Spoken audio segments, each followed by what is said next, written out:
Bismillahirrahmanirrahim. Assalamualaikum warahmatullahi wabarakatuh. Selamat pagi dan salam sejahtera untuk kita semua. Yang kami hormati Ibu Kepala Sekolah SMK Negeri 1 Marak, Ibu Regina Bayu Nirmala Dewi. Yang kami hormati Bapak Ibu Guru, seluruh Bapak Ibu Guru dari SMK Negeri 1 Marak. Pertama-tama marilah kita panjatkan puja puji syukur kita kehadirat Allah yang Maha Kuasa atas berkat karunia, limpahan hidayahnya dan juga nikmatnya. Pada kesempatan pagi hari ini kita dapat berkumpul pada tempat ini dalam keadaan sehat walafiat. Amin ya rabbal alamin. Salawat dan salam semoga tetap terlimpahkan kepada junjungan kita Nabi Agung Muhammad Sallallahu Alaihi Wasallam. Beliau adalah uswah hasanah untuk kita semua. Semoga kita semua senantiasa diberikan kekuatan untuk menjalankan sunnah-sunnah beliau. Dan semoga kita salah satu umat yang mendapat syafaat di yaumul qiyamah. Amin ya rabbal alamin. Bapak Ibu yang kami hormati, sebelum acara pada pagi hari ini saya mulai, perkenankan saya membacakan susunan acara pada pagi hari ini. Susunan acara yang pertama, pembukaan. Yang susunan selanjutnya, sambutan dari dan penguatan dari Ibu Kepala Sekolah. Acara ketiga, penyampaian materi. Dan acara keempat, penutup. Bapak Ibu hadirin yang kami hormati, sebelum acara ini kita mulai, marilah acara pada pagi hari ini kita buka bersama dengan membaca bacaan basmalah.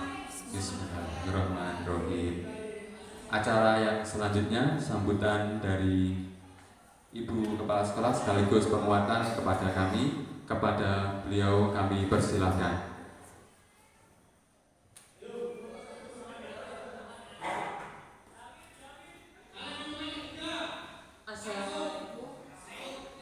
Assalamualaikum warahmatullahi wabarakatuh. Selamat pagi Bapak Ibu, apa kabar? Sehat ya? Bahagia Pak? Bahagia. Itu yang selalu saya tanyakan bertemu dengan siapapun. Bahagia karena bahagia itu adalah 50% dari kesehatan kita berasal dari kebahagiaan. Bapak Ibu, ini yang akan disimulasikan Pak Tri dan Bu Wahyu adalah budaya-budaya positif. Sebetulnya nilai-nilai positif itu sudah kita alami, sudah kita laksanakan, dan sudah kita diberi ajaran oleh orang tua kita sejak dari kita kecil. Nilai-nilai positif yang selalu kita lakukan itu sebaiknya itu ditularkan kepada anak-anak didik kita. Jadi konsepnya adalah bahwa kita sebagai guru, niat kita adalah memberikan pelayanan prima terhadap anak didik kita supaya menjadi manusia yang kritis, manusia yang bertanggung jawab, manusia yang mandiri, seperti yang sekarang dilaksanakan oleh anak-anak kelas 10. Itu kan profil pelajar Pancasila. Itu mewujudkan anak-anak yang kritis, mandiri, bertanggung jawab. Bapak Ibu, sebagai guru, kita sebagai panutan dari anak didik kita, karena kita sebagai figur. Apapun yang kita lakukan, apapun yang kita laksanakan, apapun yang kita ucapkan, apapun yang kita kerjakan, itu dilihat oleh mereka. Dan apa yang mereka lihat itu sedikit banyak pasti akan diceritakan di rumah, baik itu di lingkungan sekolah adik mereka, atau di lingkungan keluarga mereka, atau di lingkungan masyarakat mereka. Dan apapun yang kita lakukan itu juga pasti diceritakan oleh mereka. Satu mulut anak yang menceritakan, semua orang yang mendengarkan itu berarti sudah 10 mulut yang akan menyebarkan. Saya secara pribadi memohon agar budaya-budaya positif yang nanti akan didiseminasikan oleh Pak Tri dan Bu Wahyu itu bisa menjadi brainstorming atau refreshing bagi kita. Itu bisa menjadi refleksi bagi kita. Apakah saya melakukan itu ya? Apakah saya sudah melakukan hal baik itu? Ataukah apakah saya sudah mencontohkan hal baik itu kepada anak didik kita? Karena tanpa kita sadari, di bawah sadar kita, pada saat kita melihat anak yang tidak tertib, pada saat kita melihat anak yang kurang baik, pada saat kita melihat anak yang kelakuannya tidak seperti yang kita harapkan, kita pasti akan naik emosinya, pasti akan marah. Itu manusiawi Bapak Ibu. Tetapi kita harus bisa mengendalikan diri kita sendiri. Kita harus bisa merefleksikan apa yang sudah kita lakukan terhadap mereka. Apakah kita sudah memberikan pelayanan yang baik untuk mereka? Apakah kita sudah memberikan apa yang kita bisa berikan pada mereka untuk hal-hal yang baik? Kalau misalnya itu belum, masih ada waktu untuk memperbaiki diri. Jadi ini diseminasi itu untuk para senior menjadi brainstorming. Apakah kita kalau ada anak yang terlambat itu langsung kita hukum? Ataukah hukuman itu mendidik? Ataukah hukuman itu hanya terkesan hukuman fisik? Jadi itu menjadi brainstorming bagi kita, refleksi bagi diri kita sendiri. Saya berharap di SMKN 1 Melarak semuanya satu bahasa, yaitu memberi pelayanan kepada peserta didik dan mempersiapkan peserta didik menjadi manusia yang kritis, manusia yang bertanggung jawab, manusia yang mandiri, manusia yang bisa mengembangkan dirinya sendiri. Sehingga apa yang disampaikan oleh Pak Tri dan Bu Wahyu, saya kira bukan Pak Tri dan Bu Wahyu lebih tahu ya, tetapi ini hanya sebagai refleksi bagi diri kita. Mungkin nanti kalau setelah apa yang disampaikan Pak Tri dan Bu Wahyu, materi yang disampaikan oleh beliau, kita bisa pulang refleksi, oh ternyata saya harus ada perbaikan dari diri sendiri. Karena kita tidak bisa meminta orang lain berubah pada saat kita sendiri tidak berubah. Kita tidak bisa meminta orang lain maju pada saat kita sendiri tidak ingin maju. Jadi Bapak Ibu, dengan semboyan SMK bisa hebat, SMK bisa, SMK hebat, SMK bisa hebat, darah dan daging kita adalah SMK. Jadi apapun yang kita berikan kepada siswa adalah mempersiapkan anak untuk bekerja, berwirausaha, atau melanjutkan studi. Akhir kata, wassalamualaikum warahmatullahi wabarakatuh.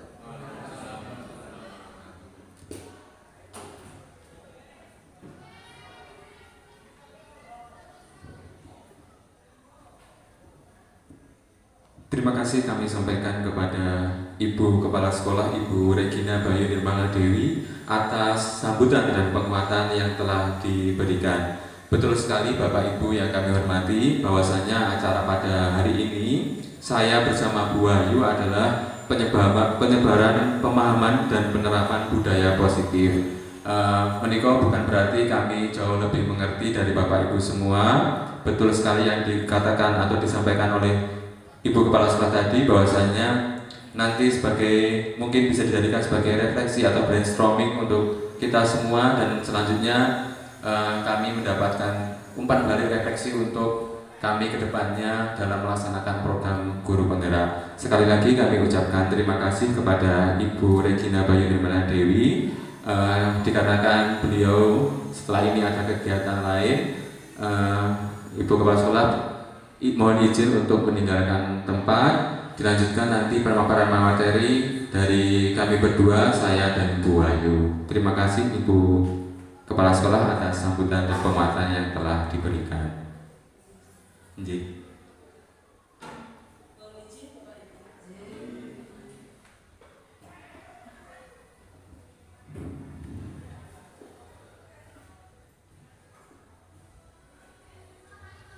Baik Bapak Ibu, acara saya lanjutkan memasuki acara ketiga, penyampaian materi penyebaran pemahaman dan penerapan budaya positif pendidikan guru penggerak angkatan 9 yang akan disampaikan oleh saya sendiri, Tricaya Rorofik, calon guru penggerak angkatan 9 kelas 174A, dan Ibu Wahyu Dewi Suryandari. Maaf, saya ulangi lagi, Ibu Wahyu Dwi Suryandari, calon guru penggerak angkatan 9 dari kelas 174A juga. Secara berkolaborasi, kami akan bergantian menyampaikan materi. Baik Bapak Ibu, sebelum materi ke ice breathing terlebih dahulu, supaya nanti kita lebih segar dan lebih semangat dalam mengikuti kegiatan pada pagi hari ini. Mohon izin kami memimpin ice breathing. Ice breathing pertama akan dipimpin oleh Bu Wahyu. Monggo.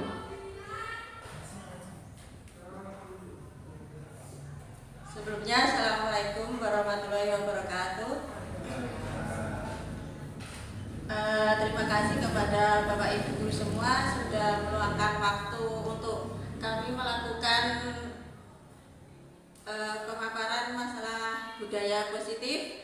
Sebelum kita mulai ke acara, mari kita melakukan ice breathing terlebih dahulu. Nanti begini Bapak Ibu,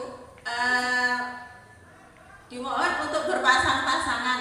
Jadi berpasang-pasangan dengan teman. Monggo Pak Rafiq boleh. Nanti kita contohkan. Jadi begini, nanti kalau ada kata diva, berarti kan gini, tangan yang sebelah kiri itu telunjuk, yang sebelah kanan nanti menangkap tangan temennya.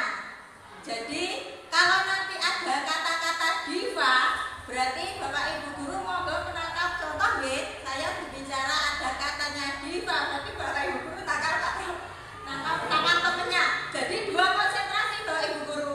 Jangan konsentrasi tangan kirinya jangan sampai ketangkap tangan temen satunya, tangan kanan konsentrasi menangkap tangan temennya. Ya, kalau yang tertangkap berarti nanti kalah. Ya, jadi tangkap. Jangan ditangkap. Jadi tangan saja. Contoh ini.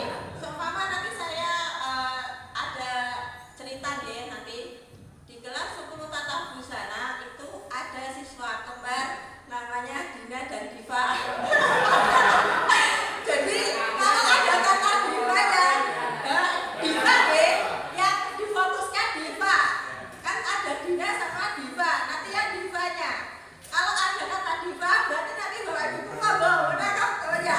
Tapi jangan sampai panjenengan semua menangkap tapi ternyata tangannya juga ketangkap. Seperti itu bisa dipahami? Bisa. Mungkin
Sedangkan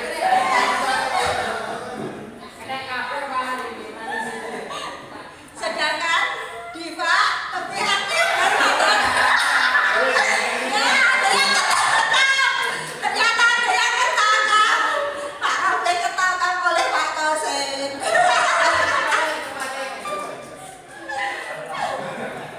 Mau dilanjutkan lagi loh Ibu. Berarti nanti yang ketangkap gimana? Dikasih konsentrasi. Saya lanjutkan ya.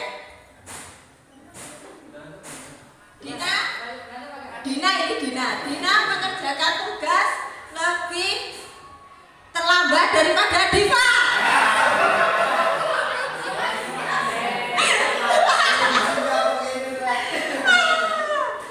Gede pun sabun kata Pak Mas. Jadi di sini ada speaking untuk memusatkan konsentrasi. Yang kedua speakingnya sama Pak Rofi. Baik, terima kasih Bu Ayu. Setelah kita menangkap jari, kita sudah mulai fresh, mulai kembali ke pusat perhatian kita ke materi. Tapi ada satu lagi ice breaking. Jadi tadi sudah kita bergerak, sekarang kita yang bergerak adalah pikiran kita. Jadi ada ice breaking namanya tebak gambar. Jadi tebak gambar. Jadi ada gambar 1, gambar 2, dan gambar 3. Nah, dari gambar-gambar ini nanti akan memunculkan satu buah kata atau dua buah kata. Jadi ini maksud dari gambar ini nanti adalah satu atau dua buah kata. Ya, dari gambar kemudian ada clue berupa tulisan. Ini mohon untuk dirangkai menjadi satu atau dua buah kata. Dari gambar yang pertama, mungkin ada yang sudah tahu gambar pertama itu gambarnya apa, ya?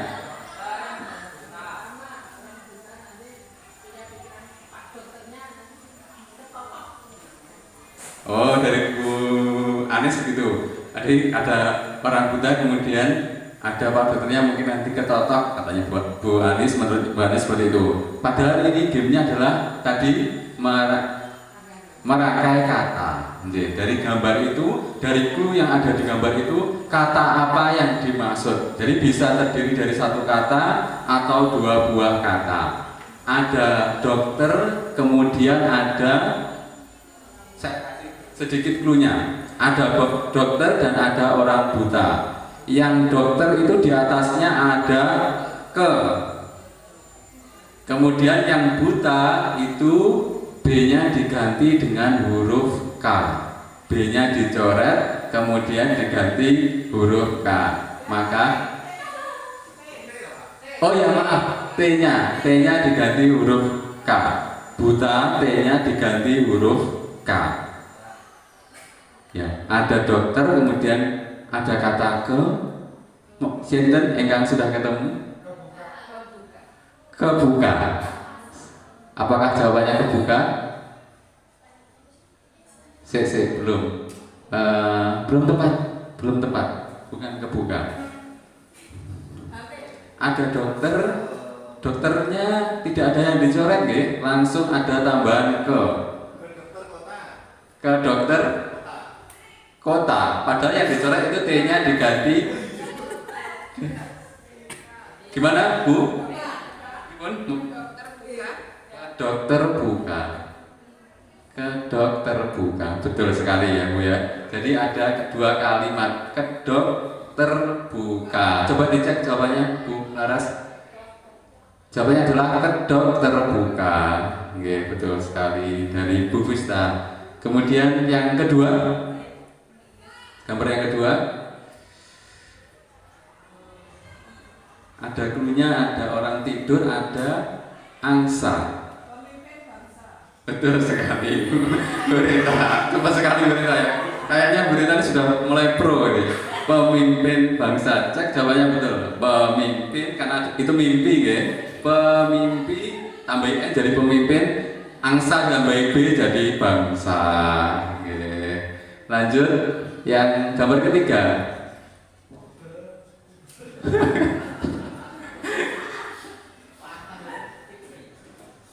itu ada gambar seperti itu, kemudian huruf T-nya dicoret, kemudian ada gambar yang kedua huruf apa yang dicoret itu? Huruf ya, T-nya dicoret, digantikan dan ada huruf itu. Perusahaan kecil, ya. Betul sekali. Oke, terima kasih Bapak Ibu. Jadi tujuan ice breaking ini untuk kita memusatkan perhatian, selain itu juga menambah fokus kita dan menambah semangat kita dalam mengikuti serangkaian kegiatan. Terima kasih. Untuk selanjutnya akan disampaikan oleh Bu Wahyu di pemaparan materi yang pertama. Jadi setelah tadi diberikan penguatan oleh Ibu Kepala Sekolah, memang benar sekali Bapak Ibu. Jadi kami berdua sedang mengikuti program pendidikan guru penggerak. Kami telah sampai modul 1.4, di mana sebelumnya kami sudah mempelajari yang pertama filosofi pendidikan menurut Gadget Dewantara. Kemudian yang kedua adalah nilai dan peran guru penggerak. Poin ketiga adalah modul ketiga adalah visi guru penggerak, dan yang sekarang ini kami lampaui adalah budaya positif. Untuk selanjutnya pemaparan pertama disampaikan oleh Bu Wahyu.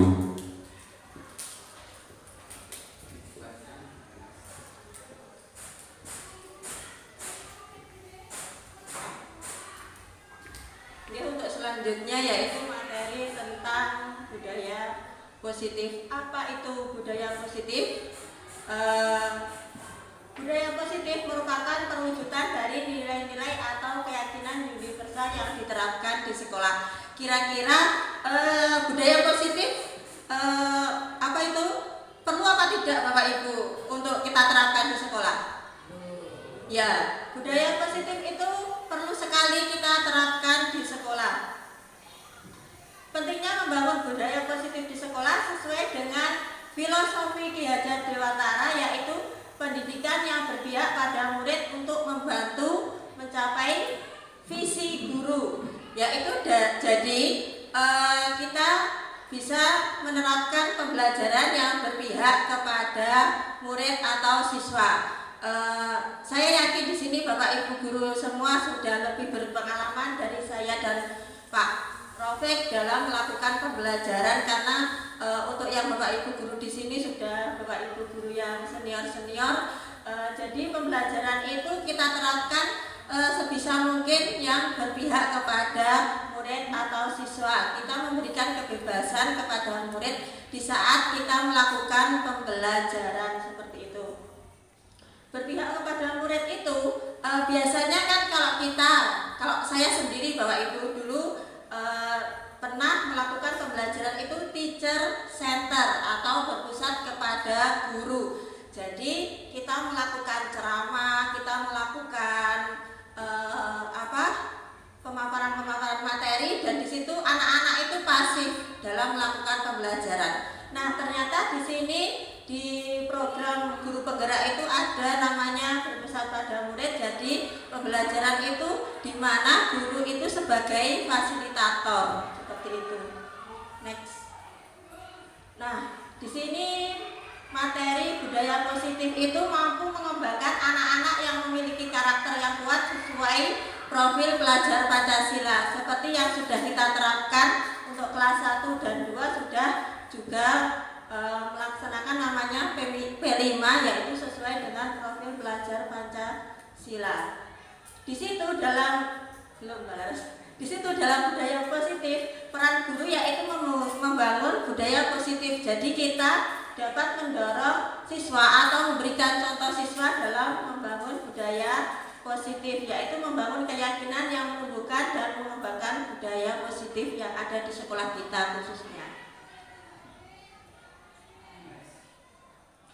Nah, apa aja yang nanti kita bahas di sini? Jadi yang pertama yaitu perubahan paradigma belajar.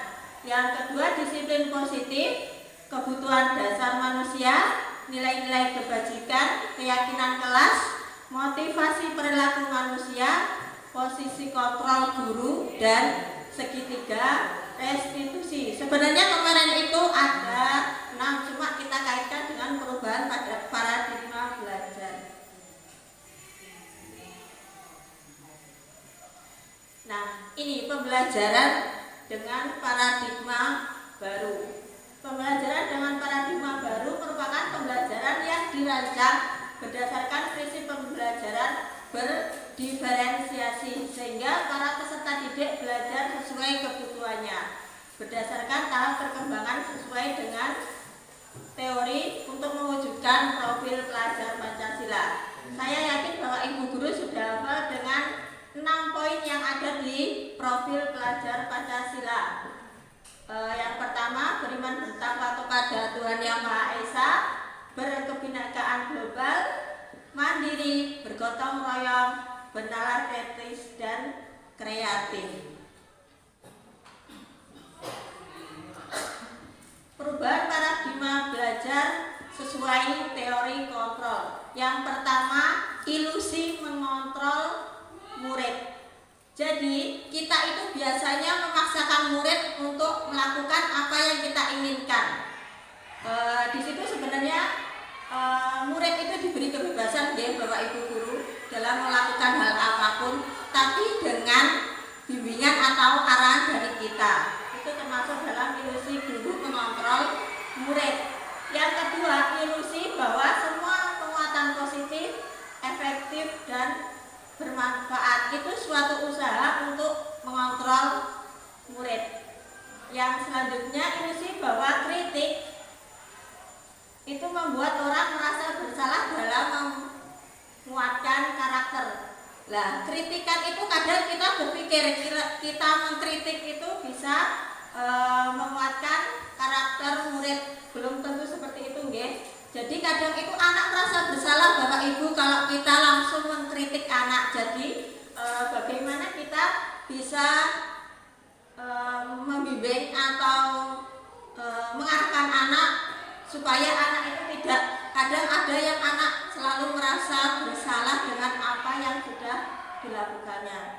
Untuk yang selanjutnya, ilusi bahwa orang dewasa memiliki hak untuk memaksa. Terkadang kita merasa lebih dewasa, kita memaksa contohnya anak didik kita untuk melakukan apa yang kadang peserta didik tidak ingin dilakukan.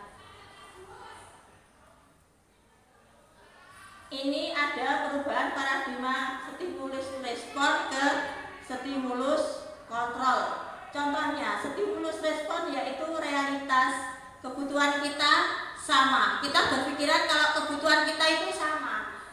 Kalau di teori kontrol, kebutuhan itu berbeda-beda. Setiap orang memiliki kebutuhan berbeda-beda.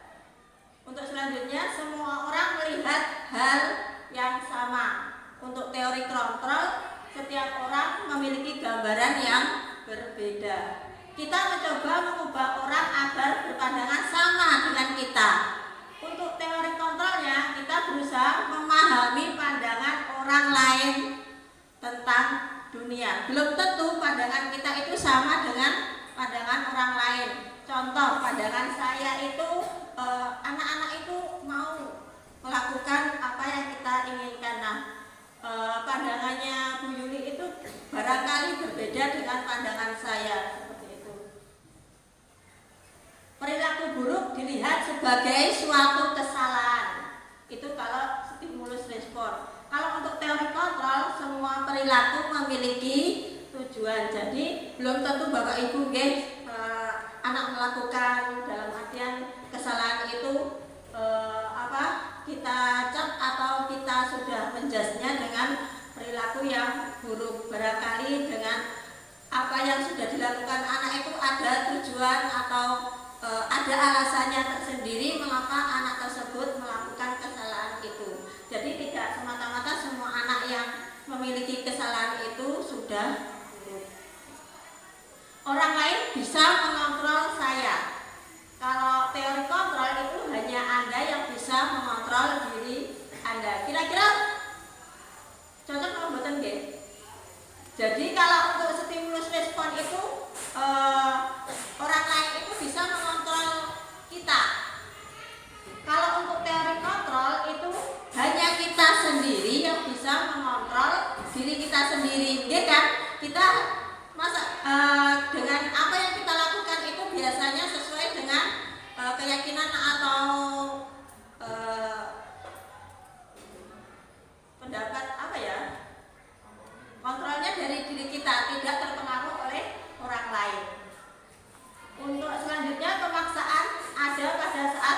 dan gagal. Itu untuk stimulus respon. Kalau untuk teori kontrol yaitu kolaborasi dan konsensus menciptakan pilihan-pilihan baru. Selanjutnya model berpikir menang kalah. Kalau untuk teori kontrol model berpikir menang dan menang. Next.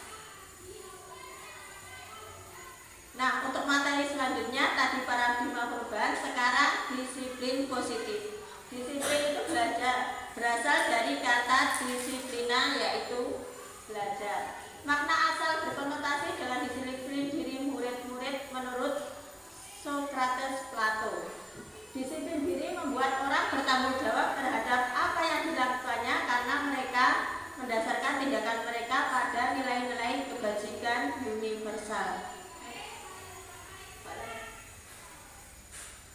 Nah, ini disiplin positif. Disiplin sebagai bentuk kontrol diri yaitu belajar untuk kontrol diri agar dapat mencapai suatu tujuan mulia. Tujuan mulia di sini mengacu nilai atau prinsip-prinsip mulia yang dianut sebagai nilai-nilai kebajikan yang universal. Nanti untuk nilai-nilai kebajikan akan dijelaskan oleh Pak Rofik.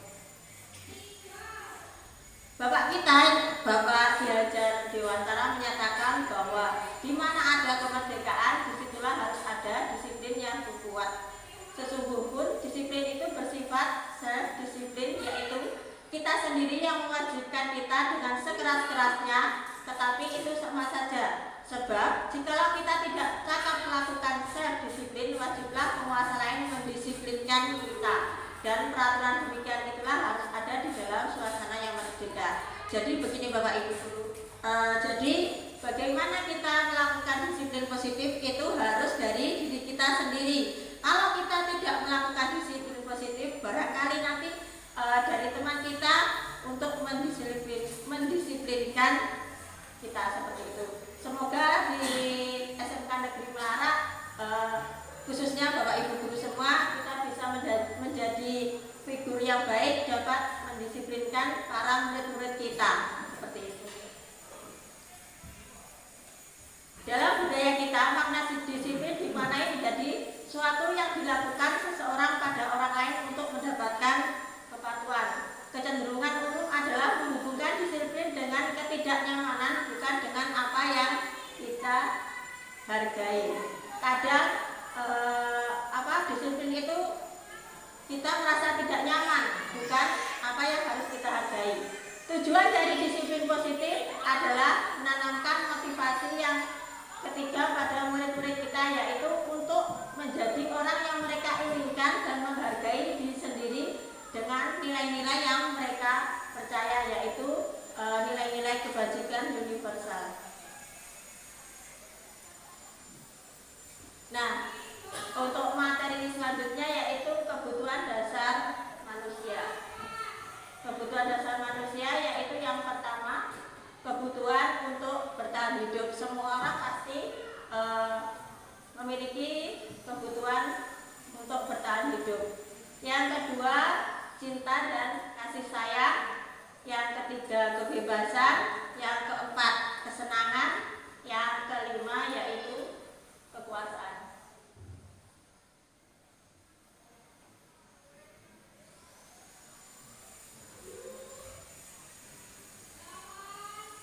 Untuk materi selanjutnya akan dilanjutkan oleh Pak Rofik. Baik, terima kasih. Kembali ke slide sebelumnya, slide kebutuhan dasar manusia. Ada 5 kebutuhan dasar manusia, termasuk kebutuhan dasar yang juga ingin dicapai atau diraih oleh murid-murid kita, Bapak Ibu. Jadi murid itu berperilaku di sekolah ternyata tujuannya adalah ingin mencapai kebutuhan dasarnya. Jadi kita yang harus mengerti, mungkin yang perlu kita luruskan adalah cara mereka dalam memenuhi kebutuhan dasar yang diinginkan. Kadang-kadang caranya masih keliru, jalannya yang ditempuh juga masih salah. Jadi tugas kita Bapak Ibu, nanti mungkin kita menggali lagi apa maksud dari tingkah laku anak. Perbuatan itu maksudnya apa toh? Tujuannya kemana, arahnya mau apa, mau mencari kebutuhan dasar yang mana. Jadi kebutuhan dasar ada 5. Yang pertama adalah kebutuhan untuk bertahan hidup, yang kedua adalah cinta dan kasih sayang, kemudian kebebasan, kemudian 4 kesenangan, dan 5 kekuasaan. Yang kebutuhan untuk bertahan hidup dulu, next slide berikutnya. Jadi kebutuhan untuk bertahan hidup tentunya adalah apa Bapak Ibu? Makan dan minum. Jadi sama juga ya, kita juga butuh hal tersebut, butuh makan, butuh minum untuk bertahan hidup. Siswa-siswi kita juga sama Bapak Ibu. Jadi mungkin kalau di kelas anak-anak makan itu dalam upaya untuk memenuhi kebutuhan hidupnya untuk bertahan hidup, tapi itu masih kurang benar karena makannya saat pembelajaran. Jadi nanti yang perlu kita luruskan adalah bagaimana nanti kita mengambil porsi, mengarahkan anak untuk ya boleh makan, tapi nanti ada waktunya sendiri di jam istirahat, atau mungkin nanti kita memberikan kesepakatan 10 menit sebelum pembelajaran diizinkan untuk makan terlebih dahulu. Jadi demikian untuk kebutuhan yang pertama. Yang kedua adalah kebutuhan cinta dan kasih sayang. Jadi apalagi kita berhubungan dengan anak-anak ya, yang tentu perlu perhatian, perlu cinta kasih sayang dari bapak ibunya kalau di rumah, kalau di sekolah tentu cinta dan kasih sayang dari bapak dan ibu gurunya. Jadi mungkin kalau di kelas kasusnya ada anak yang cari perhatian ya, jadi dengan hal tertentu cari perhatian, pengen diperhatikan, pengen dicintai, pengen disayangi, itu monggo bapak ibu kita mencoba membagi kasih sayang dan cinta kita kepada murid-murid kita seperti itu. Lanjut, kebebasan ya. Jadi kebutuhan kebebasan adalah kebutuhan akan kemandirian, otonomi, memiliki pilihan dan mampu mengendalikan arah hidup seseorang. Ini juga kerap kita jumpai di sekolah, bahwasanya ada anak yang misalnya di pelajarannya matematika misalnya, saya minta izin mencontohkan di pelajaran matematika, di pelajarannya Bu Anis. Jadi mungkin kalau ada siswa kok disuruh mengerjakan kok inginnya keluar, inginnya itu dalam rangka memenuhi kebutuhan dasarnya yaitu kebebasan, tapi caranya masih tidak tepat karena walaupun setiap anak itu memiliki ketertarikan sendiri-sendiri, potensi sendiri-sendiri, mungkin ada dari antara siswa-siswa Bu Anis itu yang tidak minat matematika, tapi caranya tidak seperti itu. Untuk mendapat kebebasan kita perlu mengarahkan. Kalau tidak bisa atau tidak suka dengan pelajaran matematika, apakah tidak harus mengikuti pelajaran? Ya harus ya Bapak Ibu ya, karena nanti mungkin di value-nya, di nilai-nilai pokok matematikanya yang bisa dipergunakan di keseharian itu kita bisa masukkan. Oh, matematika itu seperti ini loh, konsep dasarnya seperti ini. Nanti ke depan matematika itu dapat difungsikan sebagai apa untuk kehidupan kita, seperti itu. Jadi mungkin kalau yang perhitungan yang kompleks tidak terlalu bisa kalau anak yang tidak cinta dengan matematika, tapi bisa dialihkan materinya pada ke yang dasar, seperti itu. Lanjut, kesenangan ya. Jadi tidak hanya siswa, kita pun juga butuh kesenangan Bapak Ibu ya. Kalau weekend kita liburan, tidur, itu juga kalau kesenangannya masing-masing berbeda. Jadi setiap orang itu mempunyai gambaran kesenangan yang berbeda-beda. Kalau Bu Laras kalau weekend ke mall, kalau Bu Yuli mungkin mengajak putranya untuk ke waduk, bendot, sebagainya. Itu kesenangannya masing-masing berbeda. Pak Kosin tadi kesenangannya tidur ya, jadi minggu untuk istirahat, untuk memperoleh kesenangannya dengan tidur juga itu beda, karena memang setiap orang itu beda ya, mempersepsikan kesenangannya versinya masing-masing ya. Senang, hobinya juga beda-beda. Lanjut, yang kedua adalah kekuasaan. Kebutuhan ini berhubungan dengan kekuatan untuk mencapai sesuatu, menjadi kompeten, menjadi terampil, didengarkan, dan memiliki rasa harga diri. Tentunya di dalam kelas ada siswa-siswa kita yang demikian Bapak Ibu. Jadi ada anak yang menonjol, inginnya divalidasi bahwa dia itu bisa, inginnya dia itu dimengerti bahwa dia itu oh aku tuh bisa, oh, aku tuh lebih pintar dari teman-temannya. Itu pasti ada siswa yang demikian di kelas. Pengennya dilihat, pengennya menonjolkan diri, pengennya diakui, pengennya divalidasi seperti itu. Jadi kekuasaannya seperti itu, teman. Kita juga perlu meluruskan bagaimana memenuhi kebutuhan dasar yang baik. Ya, jadi kita memberikan apresiasi, juga memberikan kontrol terhadap pemenuhan kebutuhan dasar yang ingin dipenuhi oleh siswa-siswa kita. Lanjut. Nah, dari 5 kebutuhan dasar tadi muncullah istilah yang namanya dunia berkualitas, Bapak Ibu ya. Jadi dunia berkualitas adalah tempat khusus dalam pikiran kita, tempat kita menyimpan gambaran representasi dari semua yang kita inginkan bisa berisi orang-orang, kemudian hal-hal dan apa saja yang terbaik dalam hidup kita, dan membuat kita merasa bahagia dan terpenuhi kebutuhan dasar kita ketika kita membayangkannya. Jadi dunia berkualitas. Bapak Ibu punya nggak dunia berkualitasnya? Punya. Jadi siswa-siswa kita, siswa-siswi kita ternyata juga punya dunia berkualitas masing-masing. Nah, ada orang-orang yang dicintai ya, tentunya keluarga, suami, istri, terus orang tua, terus ada hal-hal yang terbaik, impian, pengen menjadi wakal misalnya. Itu juga masuk dalam dunia berkualitasnya ya. Jadi siswa pun sama, mungkin gambaran representasi dari dunia berkualitas masing-masing anak itu berbeda. Bagaimana ya kita mengetahui semua hal itu ternyata koneks antara kebutuhan dasar dan dunia berkualitas setiap orang yang berbeda-beda. Memang kodrat penciptaan manusia itu berbeda, ini Bapak Ibu. Kodrat penciptaan manusia itu berbeda, satu yang lainnya itu berbeda. Namun demikian kita ada di sekolah ada aturan, ada nilai-nilai kebajikan yang kita harus laksanakan. Lanjut. Nah, ini ada contoh kasus, Bapak Ibu bisa dilihat contoh kasus kira-kira kebutuhan dasar apa yang ingin dipenuhi dari contoh kasus yang pertama. Saya bacakan contoh kasusnya. Bimo, seorang anak TKB, selalu berlari keluar kelas menuju jalan raya di depan sekolahnya yang ramai dengan kendaraan. Tingkahnya membuat Bu Guru Bu Ani bingung dan seringkali lari mengejarnya. Kemudian Bimo menjawab, "Aku bosan belajar mewarnai terus di dalam kelas, Bu." Kira-kira ini kebutuhan dasar yang ingin diraih oleh Bimo apa nggih? Napa nggih? Kebebasan.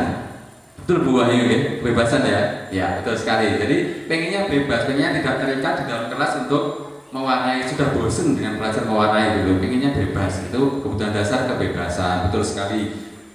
Next. Nah, ini ada contoh kasus yang kedua. Contoh kasus yang kedua. Ibu guru bilang, "Aku tidak boleh bersenandung sewaktu mengerjakan tugas. Katanya kelas harus tenang, tidak ada suara." Kemudian si anak ini kan nggak seru jadinya kalau seperti itu. Berarti kebutuhan dasar yang ingin dipenuhi adalah kesenangan. Betul sekali jawaban dari Pak Kanafi tadi, kesenangan. Pengennya senang, pengennya bisa sambil bernyanyi, hobinya mungkin nyanyi, jadi belajarnya bisa dengan bersenandung, kesenangannya tadi. Boleh, monggo. Boleh. Iya, sambil langsung saya tanya yang kasus yang kedua. Yang kasus yang kedua bahwa anak senang bersenandung dalam belajar. Ya. Memang kita bisa mengkategorikan dalam pembelajaran diferensi itu melihat dari latar belakang anak. Ada yang sukanya memang dia masuk pelajaran itu dengan auditori, ya, menggunakan bunyi-bunyian, ya, sehingga itu yang perlu digaris bahwa apakah itu tidak kaitannya tidak dengan disiplin tadi, apakah itu bagaimana korelasinya dengan pembelajaran berdiferensiasi yang melihat dari kebutuhan anak. Mungkin itu pertanyaan. Terima kasih. Baik, terima kasih Pak Kozin atas pertanyaannya. Jadi memang kegiatan kita hari ini adalah sharing pemahaman dan juga refleksi untuk kami. Jadi Bapak Ibu nanti jika ada yang ingin bertanya bisa langsung bertanya atau nanti di sesi tanya jawab. Tapi di sela-sela ini malah lebih bagus karena biar sama nyambung di waktu itu juga biar tidak lupa. Jadi pertanyaan Pak Kozin tadi kaitannya dengan pembelajaran berdiferensiasi, bahwasanya setiap anak itu mempunyai cara belajar yang berbeda. Ada yang auditori, ada yang kinestetik, ya. Kemudian kalau di kelas dengan kasus seperti itu tidak boleh bersenandung suatu pembelajaran. Apakah itu membatasi dari kemampuan anak yang auditori yang inginnya mendengarkan? Jadi betul Bapak Ibu ya, dari pelaksanaan pembelajaran itu kita harus mengetahui bagaimana kebutuhan anak dan bagaimana cara belajar anak. Tetapi yang di konteks kasus ini itu tidak ada korelasinya dengan pembelajaran. Ya, kasus ini adalah bahwasanya itu tidak melalui kesepakatan kelas terlebih dahulu. Jadi kalau kelasnya tidak boleh bersenandung, mungkin di pelajaran agama mungkin, nggih. Kalau tidak boleh bersenandung berarti kan tidak boleh nggih Bu nggih, sambil bersenandung. Nah, itu lewat kesepakatan dulu Pak. Lebih tepatnya kalau pengen memberikan pembelajaran yang berdiferensiasi nanti ada alurnya, kemudian ada kesepakatan yang disepakati dan beralur sesuai dengan konsep kita. Kalau pembelajaran berdiferensiasi sambil nyanyi boleh, tentu boleh, tapi mungkin disepakati dulu di awal dalam pelaksanaannya. Jadi tidak kok tiba-tiba kita belajar ngaji tapi anak-anak menyanyi nopo sing sekarang lagu yang sekarang ini lagunya Dirga Sahid misalnya, itu kan juga kurang tepat ya. Jadi itu Pak Kozin ya, pembelajaran berdiferensiasi itu penting, cuman dalam konteksnya kita harus ngepaskan juga momen mana, melihat waktu, melihat kebutuhan juga, seperti itu. Pripun Pak Kozin? Oke. Terima kasih atas pertanyaannya. Lanjut ke kasus nomor 3. Tahun ini saya bacakan langsung. Tahun ini Dimas genap berusia 17 tahun. Ia senang sekali ketika ayahnya mulai mengajarkan cara menyetir mobil. Setiap akhir pekan ia berlatih menyetir. Ia terlihat senang sekali berlatih sampai akhirnya ia bisa menyetir mobil dengan baik dan lancar. Ketika ibunya bertanya pada Dimas, apa yang membuat dia ingin bisa menyetir mobil ketika ibunya bertanya, apa yang membuat dia ingin bisa menyetir mobil? Kemudian Dimas menjawab, ya supaya bisa jalan-jalan naik mobil sama teman-temanku Bu. Jawabannya seperti itu. Kira-kira ini yang pengen dipenuhi kebutuhan dasar yang mana oleh Dimas? Dimas menjawab, ya biar bisa jalan-jalan Bu, naik mobil sama teman-temanku.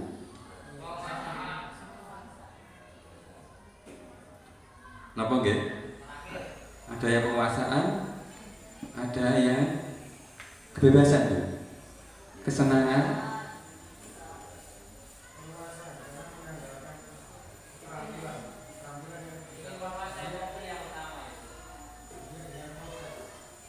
Dengan proses, tapi jawabannya Dimas adalah biar bisa jalan-jalan Bu, naik mobil sama teman-temanku.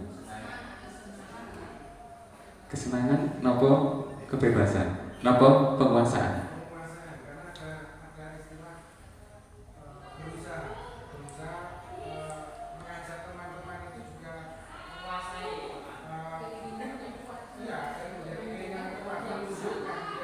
Bahwa dia bisa, menunjukkan bahwa dia bisa. Ya. Baik, terima kasih Bapak Ibu ya. Versinya berbeda-beda ya, tapi di versi ini jawaban yang tepat adalah cinta dan kasih sayang. Ya, ya. Jadi yang dikejar itu adalah keinginannya ya sama teman-temannya. Ya, jadi konteksnya itu yang bersama dengan teman-temannya, bukan proses yang di awal belajar kemudian akhirnya bisa-bisa. Tapi jawaban Dimas itu dari pertanyaan ibunya itu jawabannya adalah bisa jalan-jalan Bu, naik buat teman-temanku. Betul. Jadi cinta kasih sayang. Next ke soal yang terakhir, contoh kasus nomor 4. Dinda seorang anak kelas 2 SD. Maaf, dari sini kelihatannya 2 Bu, ternyata 3. Saya ulangi lagi. Dinda seorang anak kelas 3 SD. Begitu tiba di rumah, sepulang dari sekolah, menangis dan mengadu pada ibunya bahwa dia benci pada Ibu Rani gurunya. Dengan kata-kata seperti ini, aku sebel. Gambarku tidak rapi, malah ibu guru nunjukin ke teman-temanku di depan kelas. Kira-kira dari kasus ini kebutuhan dasar apa ya yang ingin dipenuhi si Dik Dinda ini?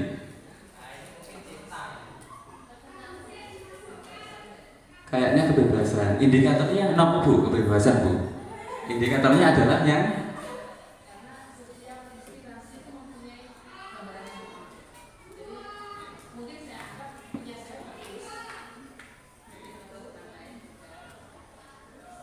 gitu. Jadi gambarannya menurut orang perlu dituliskan. Oke. Jadi menurut Mbak Anies seperti itu tadi. Jadi jawabannya adalah kebebasan. Ada pendapat lain Bapak Ibu? Cinta. Karena apa Pak? Karena Berani itu tidak memihak menjas satu anak saja, tidak memilih kalau ini kurang rapi, ini kurang begitu, sehingga dia itu butuh cinta dan kasih sayang kira-kira. Nggih, jawabannya yang tepat adalah penguasaan. Betul ya kan Bu Yuli ya? Penguasaan. Karena ini gini Bu ya, konteksnya adalah ini dari kata-kata siswa ini. Aku sebel, gambarku tidak rapi, malah ibu guru nunjukin ke teman-temanku di dalam kelas. Jadi merasa tidak dihargai menjadi seorang individu. Tadi kan indikatornya penguasaan seperti itu ya, pengen dihargai, pengen dinilai bahwa dia itu divalidasi, bahwa dia itu mampu, dia itu bisa. Jadi di kasus ini tidak ada kegiatan tersebut, malah menjatuhkan si Dinda ini. Maten nggih Bapak Ibu. Lanjut. Nah ini disiplin positif tadi sudah ada di slide awal, di slide-nya Bu Reta tentang disiplin positif menurut KHD Diajar Dewantoro, dan koneksinya disiplin positif dengan nilai-nilai kebajikan. Next. Saya lanjutkan lagi. Nah, dari disiplin positif itu nanti yang dikejar apa tuh Bapak Ibu? Disiplin positif itu yang dikejar adalah nilai-nilai kebajikan. Yang pertama ini nilai-nilai kebajikan universal dalam kurikulum Merdeka ada 6, atau yang sering kita sebut, kita dengar dengan apa? Penguatan profil pelajar Pancasila. Jadi profil pelajar Pancasila ada 6 nilai yang diinginkan oleh oleh profil pelajar Pancasila. 6-nya sudah dibaca nih, nama Bu Ayu: beriman bertakwa kepada Tuhan Yang Maha Esa dan berakhlak mulia, mandiri, benar kritis, berkebenaan global, bergotong royong, dan kreatif. Pripun Bu?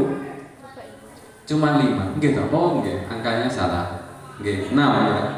Ada 5 double 5-nya. Jadi ada 6 profil pelajar Pancasila pada nilai-nilai kebajikan yang terkandung dalam kurikulum Merdeka. Ini wajib kita hafalkan Bapak Ibu ya, karena dalam keseharian jadi kita harus tahu ternyata value pembelajaran itu di 6 ini yang kita kejar. Nggih, profil pelajar Pancasila. Lanjut. Nah, nilai-nilai kebajikan secara universal ini ya Bapak Ibu ya. Ya ada ini yang di kolom pertama ada peduli sampai gotong royong. Dalamnya banyak sekali ini. Dan kerajinan, keberanian, sopan santun, rendah hati, integritas, kebahagiaan, keteguhan hati, rasa hormat, tanggung jawab, pengertian, dan sebagainya. Itu merupakan nilai-nilai kebajikan. Nah, nilai-nilai kebajikan ini nanti fungsinya apa Bapak Ibu? Nilai kebajikan ini fungsinya nanti yang kita implementasikan ke dalam sebuah keyakinan atau yang kita sering dengar dengan sebutan keyakinan kelas. Jadi keyakinan kelas itu yang dituju adalah value atau nilai-nilai dari nilai kebajikan yang bersifat universal. Jadi gotong royong, misalnya nanti kalau di pelajaran saya produktif, gotong royong membersihkan bengkel setelah praktek. Ya, ada saling menghargai, saling menghormati dan menghormati guru dan siswa, baik guru dan siswa. Kemudian ada banyak sekali nilai-nilai kebajikan universal yang bisa kita angkat, bisa kita terapkan menjadi sebuah keyakinan di kelas kita yang nantinya dapat membimbing anak-anak dan Bapak Ibu guru dalam melaksanakan kegiatan pembelajaran di kelas. Itu adalah nilai-nilai keyakinan kelas. Next. Keyakinan kelas akan disampaikan kembali oleh Bu Ayu karena kita berkolaborasi bersama Bapak Ibu. Jadi nanti penyampaian materinya bergantian dan berkolaborasi dengan Bu Ayu. Dari yang saya sampaikan tadi mungkin ada pertanyaan dari Bapak Ibu sebelum ke aktivitas yang selanjutnya yaitu pemaparan materi dari Bu Ayu. Belum ada nggih? Nanti bisa di akhir sesi. Terima kasih. Lanjutkan oleh Bu Ayu.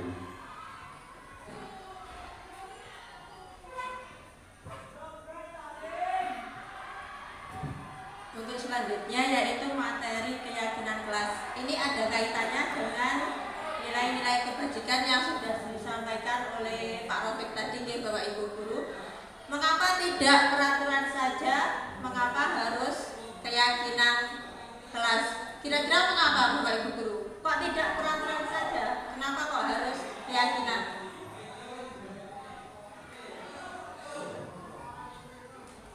Pak Kanafi?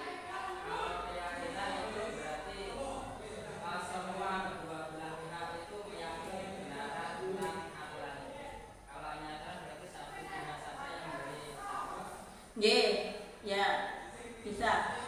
Jadi untuk mengapa kok tidak peraturan tapi keyakinan kelas? Jadi kalau keyakinan kelas itu kita susun bersama-sama dengan siswa kita di kelas. Kalau peraturan mungkin dari salah satu pihak memberikan peraturan, contohnya sekolah memberikan peraturan atau peraturan di kelas yang harus dilakukan oleh siswa. Jadi lebih enak atau lebih efektif kalau kita membuat keyakinan kelas daripada peraturan kelas. Nah, ini tadi contohnya, mengapa kita memiliki peraturan harus menggunakan helm di saat berkendara? Itu tujuannya untuk keselamatan atau kesehatan kita. Mengapa kita memiliki peraturan 3M, menggunakan masker, mencuci tangan, menjaga jarak waktu COVID kemarin itu bisa nilai-nilai keselamatan atau kesehatan.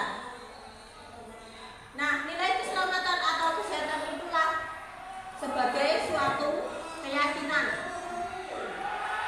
yaitu nilai-nilai kebajikan universal yang disepakati secara tersirat dan tersurat lepas dari latar belakang suku, negara, bahasa maupun agama, perlu diciptakan dan disepakati keyakinan-keyakinan bersama antar warga kelas. Jadi keyakinan keyakinan di kelas itu kita susun bersama-sama dengan siswa, Bapak Ibu guru. Karena dengan kita susun dengan siswa, mereka kan yang membuat sendiri keyakinan-keyakinan bersama kita. Jadi mereka bisa meyakini bahwa nilai yang mereka buat itu bisa nanti membantu dalam mewujudkan kelas yang lebih kondusif lagi. Untuk mendukung motivasi intrinsik, maka keyakinan lebih menggerakkan seseorang dibandingkan mengikuti serangkaian peraturan-peraturan. Barangkali kalau kita hanya mengasih peraturan ke anak-anak masih keberatan, dan dengan keyakinan kelas, dengan dibuat bersama, diyakini bersama, anak-anak lebih enjoy untuk melaksanakan. Nah, ini pembentukan keyakinan kelas. Ini kita kasih gambaran saja bagaimana pembentukan keyakinan kelas. Keyakinan kelas bersifat lebih abstrak dari peraturan yang lebih rinci dan konkret. Keyakinan kelas berupa pernyataan-pernyataan universal. Tadi sudah disebutkan Pak Rafiq, nilai-nilai kebajikan di situ juga. Pernyataan keyakinan kelas senantiasa dibuat dalam bentuk positif. Kalau kita membuat peraturan kan lebih ke bentuk negatif, Bapak Ibu. Kalau untuk keyakinan kelas ini bentuk kita nanti positif.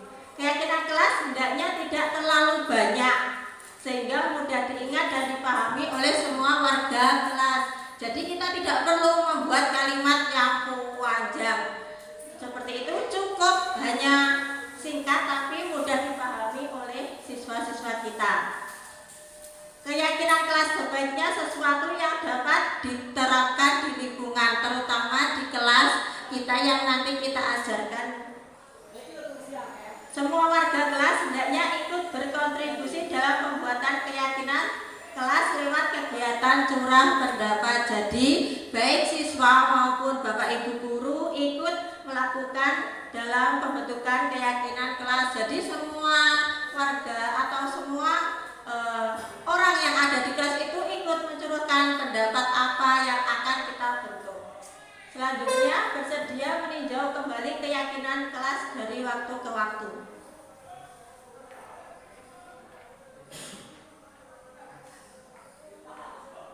Nah, ini contohnya Bapak Ibu. Yang sebelah kanan itu peraturan, kalau yang sebelah kiri itu keyakinan. Selalu kembalikan buku ke tempatnya. Nilainya yaitu tanggung jawab. Dilarang mengganggu orang lain. Itu menghormati orang lain. Gunakan masker. Itu masuk nilainya ke kesehatan keselamatan. Yang keempat, jangan berlari di kelas atau koridor. Itu keselamatan dan keamanan. Nah, ini dari contoh tampak dan tidak tampaknya. Ada hormat, bekerja, rasa diterima dan dimiliki. Contohnya yang kasih contoh yang pertama saja nih, hormat. Dan tampak, datang tepat waktu. Itu yang tampaknya. Yang tidak tampaknya sering hadir terlambat. Menyapa teman dan guru setiap hari. Untuk tidak tampaknya taat kepada teman dan guru. Mengembalikan barang teman yang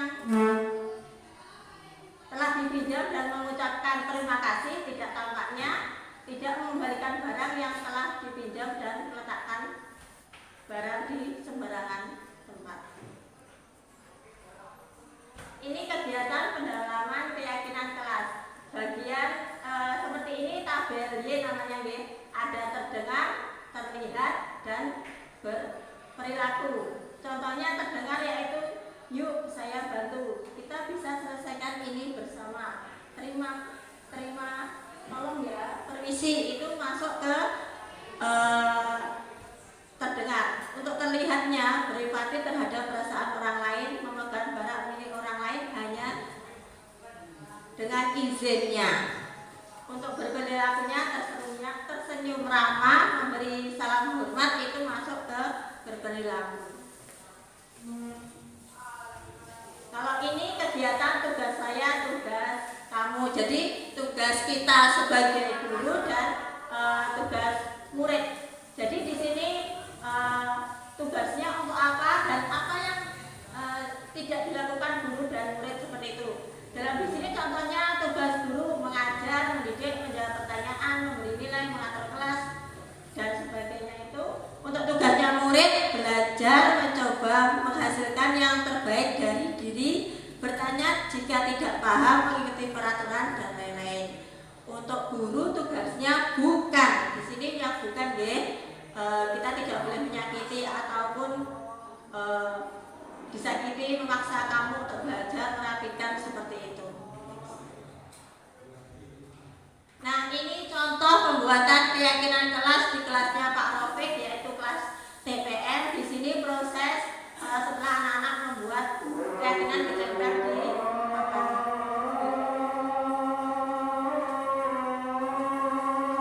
Ini ada video.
termasuk motivasi eksternal untuk menghargai diri sendiri dengan nilai-nilai yang dipercaya menjadi insan sesuai harapan.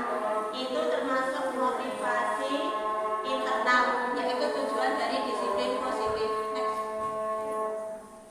Nah, ini ada contoh dari motivasi eksternal maupun motivasi intrinsik.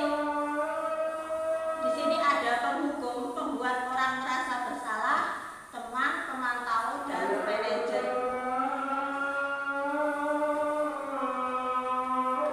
Nah, ini ada beberapa pernyataan. Untuk pernyataan pertama, mencatat 100 kali di dalam buku kalimat, saya tidak akan terlambat lagi karena terlambat bersekolah. Itu termasuk ke dalam apa nih Bapak Ibu? Hukuman atau konsekuensi. Mencatat 100 kali di dalam buku kalimat, saya tidak akan terlambat lagi, termasuk hukuman atau konsekuensi.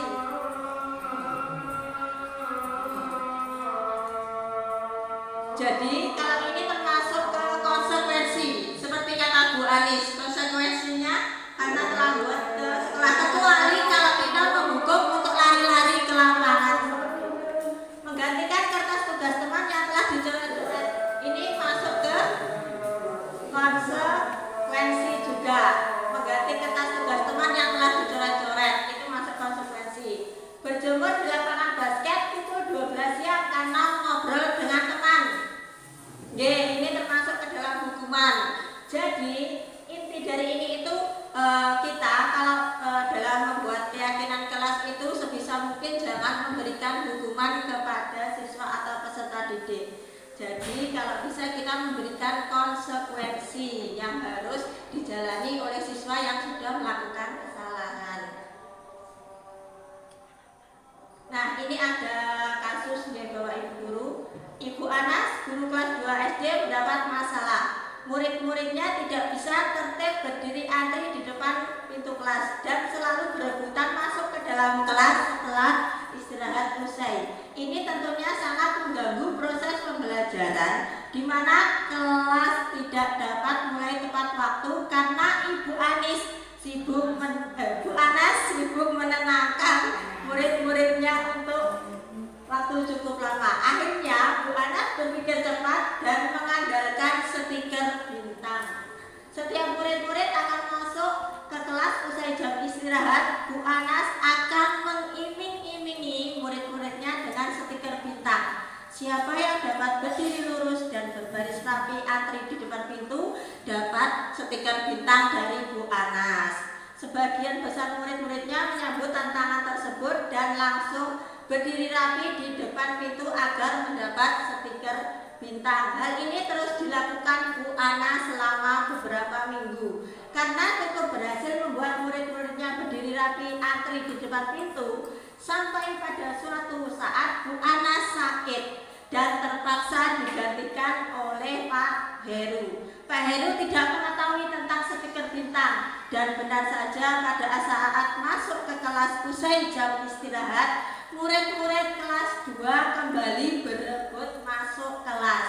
Apa yang terjadi dan mengapa? Nah, kira-kira apa motivasi murid kelas 2 untuk bersedia antri sebelum masuk kelas? Motivasinya apa Bapak Ibu guru?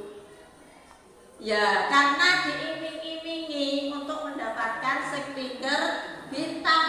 Mereka mau tertib untuk berbaris di depan kelas. Kira-kira ada cara lain apa mboten nggih untuk bersedia antri tanpa diberi stiker bintang? Ada cara lain supaya tidak anak-anak itu melakukan pembelajaran dengan tertib, karena kan stiker tadi nggih iming-imingnya karena ada penghargaan. Nah, supaya anak-anak itu biar bisa tertib tapi tidak ada iming-imingnya atau tidak dapat stiker bintang, dengan cara apa? Kira-kira cara yang lain? Ya, seperti diucapkan Bu Anis, dengan cara pembiasaan. Jadi anak-anak dibiasakan untuk tertib tanpa kita harus iming-imingi stiker atau penghargaan, karena lewat pembiasaan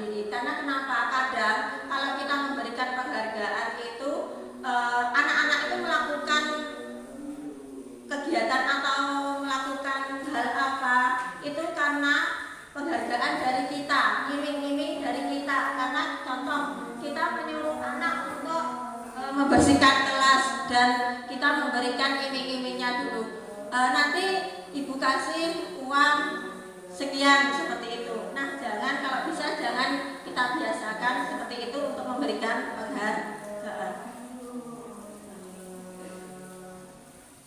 Selanjutnya yaitu materi yang terakhir dari Pak Rafiq, yaitu posisi kontrol. Terima kasih Bu Ayu atas waktunya. Saya lanjutkan lagi Bapak Ibu ya, tinggal beberapa materi lagi. Nanti juga akan kami tayangkan video dari praktek segitiga restitusi sebentar saja. Lanjut. Baik, 5 posisi kontrol guru. Ada 5. 1 penghukum, pembuat rasa bersalah, kemudian yang 3 sebagai teman, pemantau, dan manajer. Ini adalah 5 posisi kontrol guru. Lanjut, saya jelaskan. Penghukum artinya menggunakan hukuman fisik maupun verbal. Kalau yang pembuat orang merasa bersalah menggunakan keheningan yang membuat orang lain merasa tidak nyaman bersalah, biasanya dengan kata-kata. Ya, nanti ada contohnya. Kemudian yang ketiga sebagai teman, guru tidak menyakiti murid, tetap berupaya mengontrol melalui persuasi. Yang keempat pemantau. Yang keempat pemantau ini posisi pemantau berdasarkan pada peraturan-peraturan dan konsekuensi. Jadi penindakan atas peraturan-peraturan dan konsekuensi yang ada. Yang kelima adalah manajer. Guru berbuat sesuatu bersama murid, mempersilahkan murid bertanggung jawab perilakunya, mendukung murid menemukan solusi atas permasalahannya sendiri. Jadi ada di antara kelima posisi kontrol guru ini tentu kita sudah mengaplikasikan ya Bapak Ibu di keseharian kita. Tentunya juga bervariasi, mungkin dari saya berbeda dengan juga dari Bapak Ibu guru dalam mengatasi permasalahan anak dengan 5 posisi kontrol yang ada. Jadi sudah kita terapkan. Namun apakah posisi kontrol yang kita terapkan itu sudah tepat? Tentu kita masih berupaya.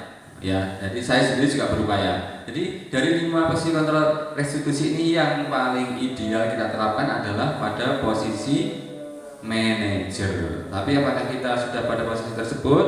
Mari kita merefleksikan diri kita, Bapak Ibu ya. Saya juga demikian, Bapak Ibu juga diharapkan demikian agar pada posisi ideal sebagai posisi kontrol seorang manajer.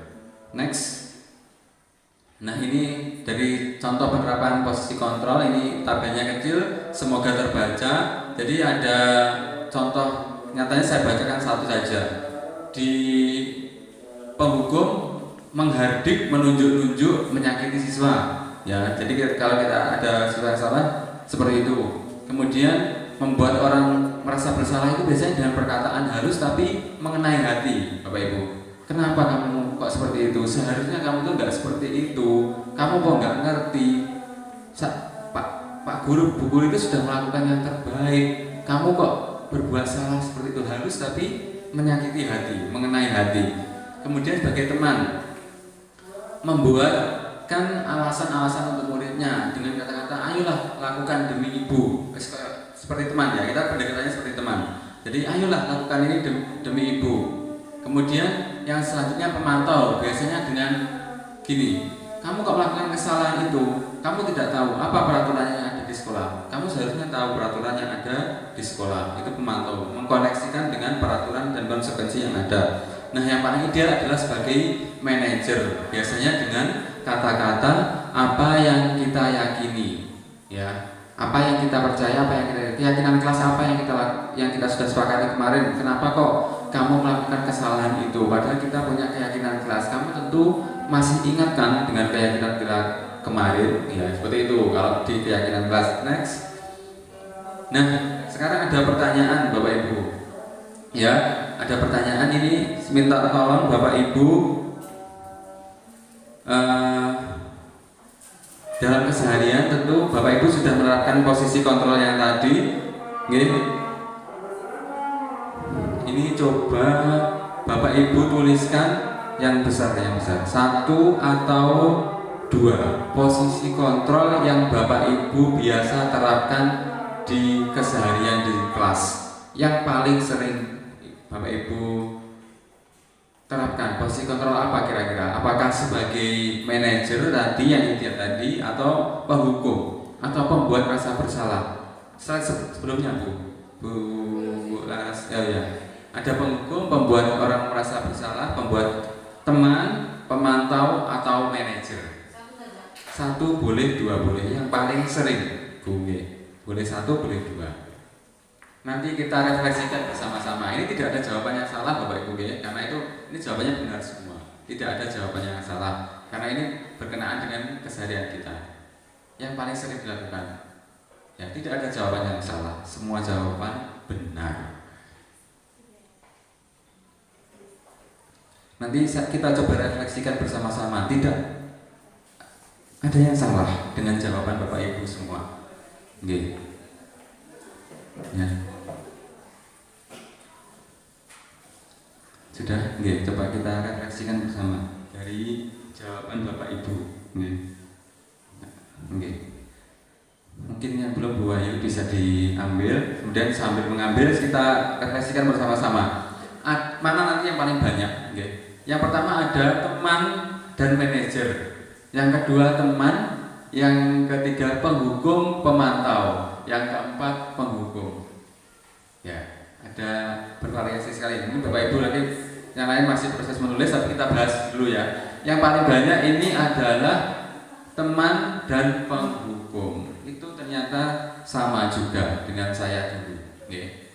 Kemarin saya juga demikian. Kalau anak salah itu biasanya kita hukum.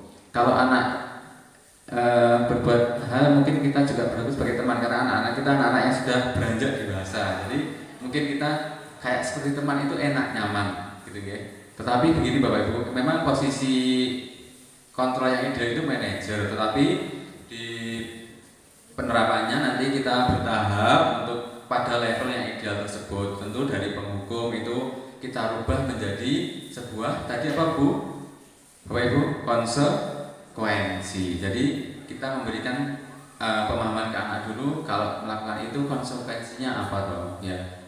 Tapi juga tidak boleh diberikan penghargaan, karena penghargaan itu sifatnya malah merusak kebahagiaan tujuan. Contohnya dasarnya seperti ini. Kalau penghargaan merusak kebahagiaan itu, kalau misalnya kita punya anak di rumah, anak kita kelas 3 SD, namanya misalnya kita biasanya menyebutnya yang Le, nanti kalau kamu sudah bisa membaca, ibu belikan sepeda, biasanya gitu ya, kalau anak-anak ya. Kemudian kalau kamu bisa, nanti kamu sudah bisa sampai juz Iqra juz, atau sudah masuk ke Al-Quran, sudah selesai Iqra-nya, nanti bapak berikan hadiah HP misalnya. Itu sebuah penghargaan, itu juga dilarang Bapak Ibu, karena penghargaan itu akan merusak dari nilai keberhasilan anak sendiri. Bahwasanya anak itu kalau sudah bisa membaca, jadi sudah menang, dia artinya sudah bisa memperoleh hasil ya, kebahagiaan sendiri. Dengan penghargaan itu justru akan merusak kebahagiaan anak tersebut, karena dengan nanti endingnya anak akan berupaya kalau ada hadiahnya, kalau ada seperti itu ya, penerapannya. Next. Jadi posisi kontrol Bapak Ibu tadi tidak ada yang salah. Mungkin nanti kita berupaya Bapak Ibu bersama-sama berkolaborasi bersama, bagaimana nanti kalau kita awalnya sebagai penghukum, sebagai teman, atau sebagai pembuat rasa bersalah, itu kita alihkan kepada posisi manajer untuk anak-anak kita bersama. Next. Restitusi. Jadi restitusi adalah proses menciptakan kondisi bagi murid untuk memperbaiki kesalahan mereka, sehingga mereka bisa kembali pada kelompok mereka dengan karakter yang lebih kuat. Tujuannya menjadi orang yang meragai nilai-nilai kebajikan, kemudian manfaatnya bagi murid menjadi lebih memiliki tujuan, lebih disiplin, positif, memulihkan dirinya. Jadi restitusi ini adalah proses menciptakan kondisi murid kembali pada kondisi semula, kondisi benar. Jadi kita tidak berfokus pada salahnya murid, tetapi kita berfokus pada solusi yang akan kita berikan untuk permasalahan yang dihadapi murid. Lanjut, ini tinggal beberapa slide lagi. Ciri-ciri restitusi mulai dari Yang pertama, kemudian yang ini yang paling penting adalah nomor 3 ya, menuntut untuk melihat ke dalam diri, kemudian fokus pada karakter bukan tindakan. Nah ini fokus pada solusi, mengembalikan murid yang berbuat salah kepada kelompoknya tanpa menghancurkan citra dirinya. Itu proses restitusi, tidak melalui hukuman, tidak melalui tadi yang membuat rasa bersalah dan sebagainya tadi. Tapi prosesnya seperti ini. Lanjut. Nah ini ada tahapan restitusi Bapak Ibu ya. Ada 3 tahap restitusi. Yang pertama menstabilkan identitas, kemudian validasi tindakan yang salah, dan yang terakhir adalah menanyakan keyakinan yang telah disepakati. Jadi ada caranya seperti ini dalam menempuh segitiga restitusi. Nah ini dilewati saja, ya dilewati saja. Ini bisa dibaca sendiri. Nanti langsung ke contoh kasus. Ya ini adalah kasus pertama. Nanti bisa Bapak Ibu lihat bagaimana penyelesaiannya dengan segitiga restitusi. Yang pertama contoh kasusnya saya bacakan dulu. Ya, pada saat proses pembelajaran, Bu Wahyu sedang menjelaskan tugasnya. Tiba-tiba ada salah satu siswa yang bermain HP yang bernama Reva. Kemudian teman sebelahnya si Devi melaporkan kepada Bu Wahyu. Ini akan coba diselesaikan Bu Wahyu dengan menggunakan prinsip segitiga restitusi. Mari kita saksikan bersama. Ada 3 tahap tadi ya. Jadi anak-anak untuk tugasnya hari ini itu kalian membuat desainnya yaitu Dipercepat saja pada kasusnya. dan untuk warna bisa oke. Apa kalau kamu bisa belajarnya dulu dengan baik.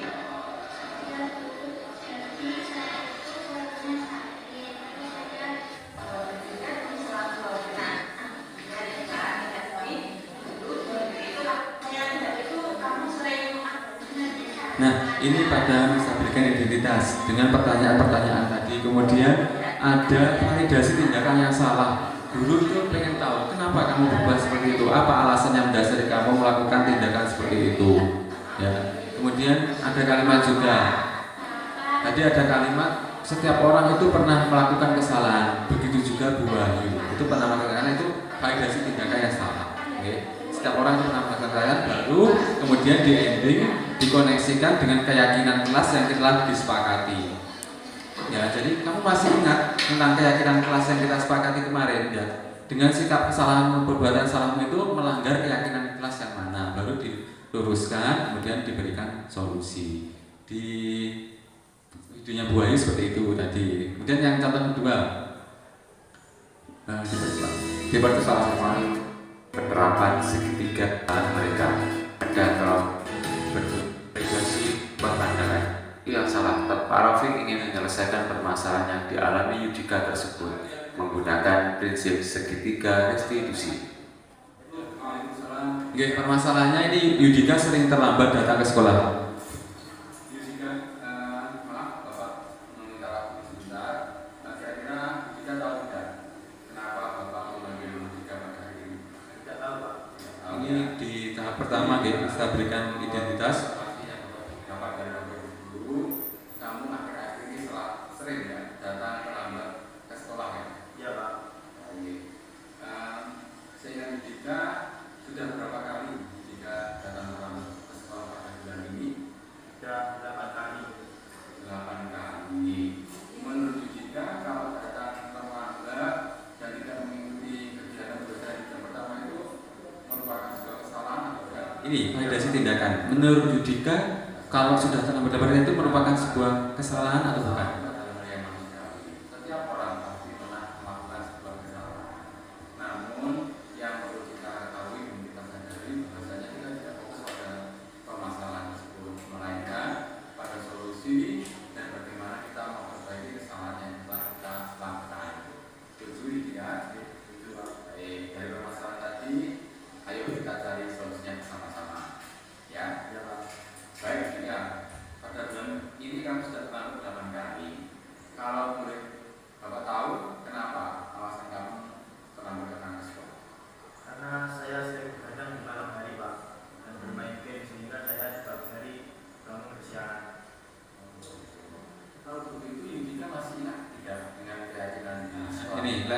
yang terakhir adalah menanyakan keyakinan. Masih ingat tidak?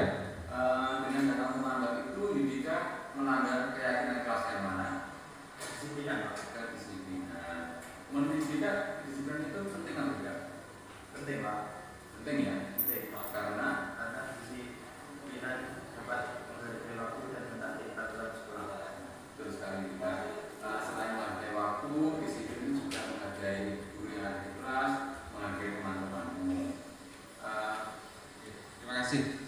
Sudah di stop dulu videonya karena sudah pada level menanyakan keyakinan, oke, Bapak Ibu. Jadi kalau ada siswa bermasalah, mungkin nanti monggo kita secara bertahap bisa penerapan segitiga restitusi dalam penyelesaian permasalahan anak. Mulai dari tadi yang pertama adalah menstabilkan identitas, kemudian validasi tindakan yang salah, kemudian kita menanyakan keyakinan sehingga akan ketemu solusi dari permasalahan anak tanpa ada hukuman, melainkan kita beralih kepada keyakinan kelas yang diraih dengan konsekuensi yang harus dilakukan ketika melanggar keyakinan yang telah disepakati. Demikian mungkin presentasi dari saya dan Bu Wahyu. Intinya pada kesempatan kali ini adalah kegiatan kami berdua. Ini merupakan rangkaian kegiatan dari program pendidikan guru penggerak angkatan 9, di mana kami telah melampaui pendidikan di modul 1. Di modul yang terakhir adalah budaya positif. Harapannya nanti secara bersama-sama dan berkolaborasi saya dan Bu Wahyu bisa menumbuh kembangkan budaya positif di sekolah, tentunya juga dari dukungan dari Bapak Ibu guru semua di SMK Negeri 1 Mlara. Dan besar harapan kami nanti Bapak Ibu guru yang ada di sini yang datang di acara pada pagi hari ini bisa bergabung pada kegiatan atau pendidikan guru penggerak di angkatan yang saat ini dibuka, yaitu angkatan 9. Nanti kita bisa berkolaborasi bersama untuk memajukan sekolah lewat dari implementasi pendidikan guru penggerak yang kita lalui. Jadi pentingnya kolaborasi dalam kegiatan guru penggerak ini sangat penting karena kita tidak bisa berjalan sendiri, Bapak Ibu. Guru penggerak ini sebagai wadah kita untuk mengembangkan ilmu dan mencari inspirasi baru, insight baru, tapi pengembangannya kita butuh dengan dukungan dan kolaborasi Bapak Ibu guru. Ada rangkaian kata dengan kolaborasi, bahwasanya kalau ingin berjalan cepat maka berjalannya sendiri, dan apabila kita ingin berjalan jauh maka berjalanlah bersama-sama. Terima kasih, mungkin itu saja yang bisa kami sampaikan dari kegiatan diseminasi kami pada pagi hari ini. Atas partisipasi dan semangat Bapak Ibu kami ucapkan terima kasih. Kami tutup. Ada tambahan dari Bu Wahyu? Oh ya, pertanyaan mungkin sebelum saya tutup, ada pertanyaan dari Bapak Ibu? Tadi sudah diwakili Pak Qasim, mungkin Pak Qasim ada lagi? Bisa? Oke. Kalau sudah tidak ada Pak Qasim? Oke. Oke, Bapak. Oke.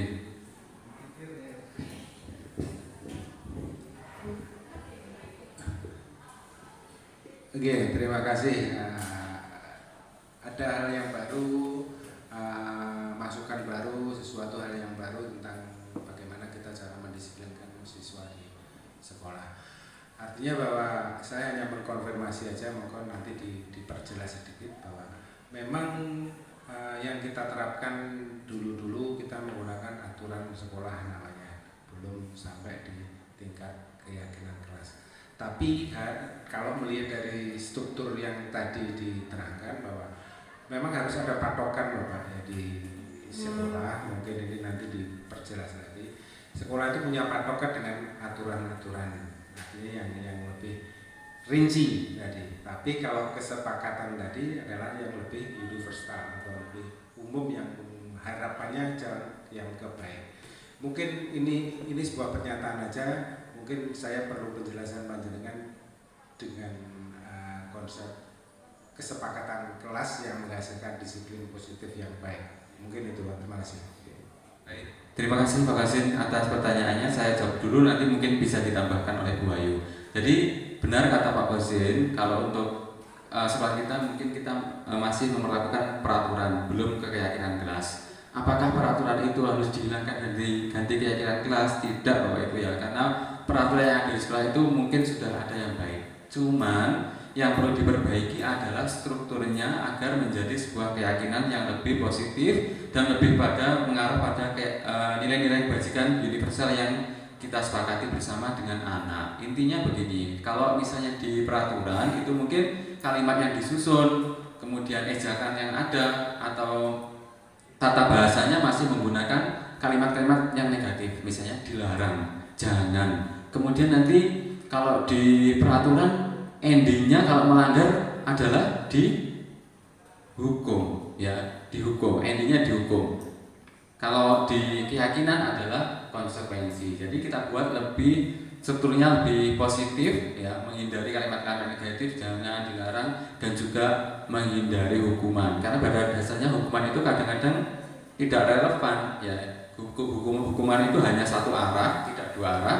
Kalau konsekuensi itu dua arah artinya disepakati antara siswa dan murid. Kalau melakukan seperti ini solusinya seperti apa? Dikomunikasikan, tidak dihukum. Kalau dihukum itu satu arah. Nah, kamu terlambat lario, datanya terlambat, hukumannya lari. Berarti tidak relevan antara pelanggaran dan hukuman yang diperoleh itu kadang-kala tidak relevan. Kalau konsekuensi bisa lebih relevan dan juga lebih dua arah. Jadi dalam peraturan dan tadi keyakinan kelas tadi betul sekali kata Pak Fauzin. Jadi nanti kita rubah dari peraturan itu secara bertahap, bagaimana peraturan itu dihubungkan dengan keyakinan kelas, nilai-nilai kebajikan universal, kemudian kata-katanya dirubah menjadi positif, dan kemudian dikelompokkan mana yang nilainya sama, nilai kebajikannya sama, mana yang nilainya bertanggung jawab, dikelompokkan ke bertanggung jawab, yang saling menghargai, seperti itu Pak Wasin. Jadi nanti memang prosesnya seperti itu. Maka dari itu ini langkah kami masih sangat panjang dari pendidikan guru penggerak ini. Ada tambahan Bu Ayu? Ya, mungkin tambahan dari saya untuk masalah keyakinan kelas. Kalau saya kemarin melakukan itu tetap mengacu kepada peraturan-peraturan sekolah juga. Kemarin sudah saya terapkan di jurusan busana. Kebetulan di kelas saya yang saya ajar itu saya ajak untuk menyusun sebuah keyakinan kelas, tetap mengacu kepada peraturan-peraturan khususnya peraturan-peraturan yang ada di sekolah itu. Contohnya kemarin ada anak membuat keyakinan itu agak meleset dari peraturan, itu sudah saya kaji ulang, kan saya suruh nulis juga di sticky note seperti itu, saya suruh tempel. Setelah itu bersama-sama saya kaji ulang juga mana yang nanti akan masuk dalam keyakinan-keyakinan kelas yang bisa disepakati bersama. Karena terkadang kalau kita tidak mengkajinya ulang, keyakinan itu anak-anak membuatnya kadang seenaknya sendiri seperti itu. Tetap kita mengacu kepada peraturan-peraturan yang ada di sekolah seperti itu, Bapak Ibu Guru. Mungkin ada yang ditanyakan lagi dari Bapak Ibu Guru? Cukup ya? Terima kasih untuk waktunya. Terima kasih Bapak Ibu Guru sudah banyak meluangkan waktunya untuk kita berdua melakukan diseminasi aksi nyata modul 1.4 tentang daya positif.